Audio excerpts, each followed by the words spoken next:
BlackRock, Franklin Templeton, and Superstate have each launched a tokenized fund. Same category, same general promise, but are there any differences in the systems underneath? If you want to build a tokenized fund, this might be for you. The architecture decision you make now can impact what you can do with the fund in the future. And if you get it wrong, you might miss some serious business opportunities. Warren Buffett once said, "It is good to learn from your mistakes, but it is better to learn from other people's mistakes." This is why we have analyzed 3 live production-grade tokenized funds and benchmarked them on 3 product accesses that determine how they are designed: the NAV model, redemption paths, and source of truth for ownership, plus a secret layer which is the part most people miss. For context, the tokenized treasuries category is currently around $14 billion. Meaningful, but still only 0.2% of the traditional US money market fund industry. This is just the beginning, and you will often find yourself in unknown territory. At Espeo Software, we are here to help you navigate those product and infrastructure decisions. So in this guide, I am not asking which tokenized fund is biggest or which chain is winning. The more useful question for banks and fintechs is much simpler. If you wanted to support tokenized funds, what would you actually need to build? And that is where these 3 models start to look very different. BUIDL is structured more like a privately offered institutional liquidity product with a tightly controlled investor parameter. BENJI looks more closer to a traditional regulated fund, but with a blockchain integrated transfer layer. USTB pushes further into continuous pricing and mixed fiat and stablecoin rails. So let's break them down through the things that really matter: NAV, redemptions, liquidity, and control design. Let's start with the first principle. Tokenized fund architecture is not mainly a blockchain problem. It is an operating model problem. In every serious example, the token is only one layer. Behind it, you still have a transfer agent or issuer, an administrator, a custodian, pricing logic, compliance controls, redemption workflows, and some form of internal record that decides what is legally true. That is why banks and fintechs should not look at tokenized funds and ask, "Can we support this token?" They should ask, where is the official shareholder record? Who can mint, burn, freeze, or reverse? What happens when something goes wrong? And what is our internal source of truth? This is the real architecture question.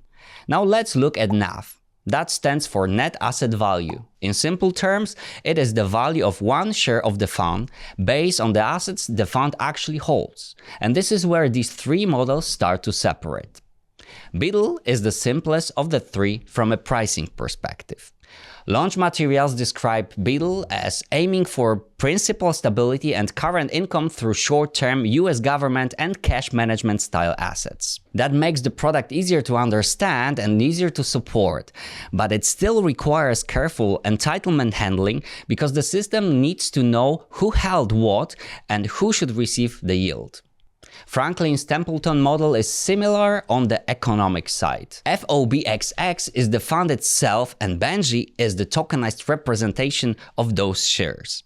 It also keeps a stable $1 share price and follows classic money market discipline. So the price is simple, but the servicing is not. You still need fund accounting, liquidity controls, cutoffs, and transfer agent precision. USTB by Superstate is the outlier. It does not keep a flat $1 price. Its NAV starts at $10 and keeps rising as interest occurs, with purchases and redemptions priced at that live value. For the investor, that feels elegant, but underneath, it creates a more demanding systems problem. When price is moving all the time, valuation, transfer timing, and redemption timing all have to stay aligned. This is where the marketing language usually becomes less useful. Because most tokenized fund stories sound like everything is instant. In practice, it depends which layer you mean. With BUIDL, the token can move on-chain between approved investors at any time, but subscriptions and redemptions still follow fund servicing rules, operational cutoffs, and cash processes. So token movement may be always on, while the money behind it is not. And on top of that, there is also a stablecoin off-ramp. That means BUIDL effectively has 2 liquidity paths. the standard fund redemption path, and the stablecoin exit path. BENJI is much closer to a traditional fund model. Investors buy and redeem through BENJI app or portal. The fund keeps business hour servicing logic, even while allowing peer-to-peer transfers and some stablecoin-based entry and exit flows. But underneath, the liquidity discipline is still classic money market discipline. That makes it easier for banks to understand. And it makes it easier for regulated fintechs to integrate because the operating model is still familiar. USTB is the most hybrid. Investors can move in and out through dollars or USDC and can hold either tokens or book entry shares. Some flows are near instant, but dollar wires still follow cutoffs and USDC redemptions still depend on available liquidity. And that is the key distinction. Continuous pricing is one thing. Continuous transfer is another, and continuous liquidity is something else entirely. That is exactly the kind of detail financial terms should care about. Now we get to the most important part. Where does final control live? Franklin is the clearest here. The transfer agent keeps the official ownership record, approves the wallets, and can correct errors if needed. So yes, blockchain is part of the transaction flow, but the final legal source of truth still sits with the transfer agent.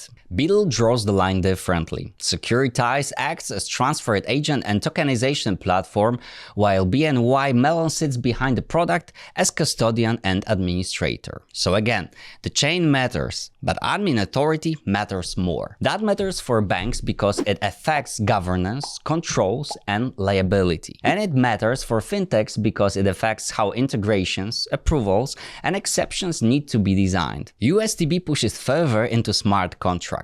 It uses upgradable contracts, LO lists, and admin-controlled functions like minting or forced burns. But even here, there is still a strong off-chain policy layer around identity, permissions, and payout settings. And that is the big lesson. None of these funds are simply on-chain. They are all hybrid systems. They just place the boundary in different places. Here is what many teams still miss. They look at tokenized funds as a product feature. But the real challenge is how the whole system works around them. The ownership record, reconciliation between chain state and internal books, wallet permissions, cutoffs, and the logic that separates transferability from actual redeemability. That is the real system design challenge. And once you see that, tokenized funds start to look less like a niche blockchain product and more like financial infrastructure with smaller rails. So let's land this. BUIDL shows the value of institutional perimeter control and layered liquidity paths. BENJI shows what a transferred agent-first model looks like when the legal register stays firmly under centralized control, even while transactions touch public blockchain rails. USTB shows what happens when you push further into continuous pricing, mixed fiats and stablecoin rails, and more active smart contract infrastructure. And for banks and fintechs, the right question is simple. Which of these operating models can we support without breaking our controls, reconciliation logic, liquidity management, and internal source of truth? That is the real design decision. So what do you do with this? You do not copy BUIDL, BENJI, or USTB. You decide how your product should behave on these three layers that matter the most: NAV, redemption, and source of truth.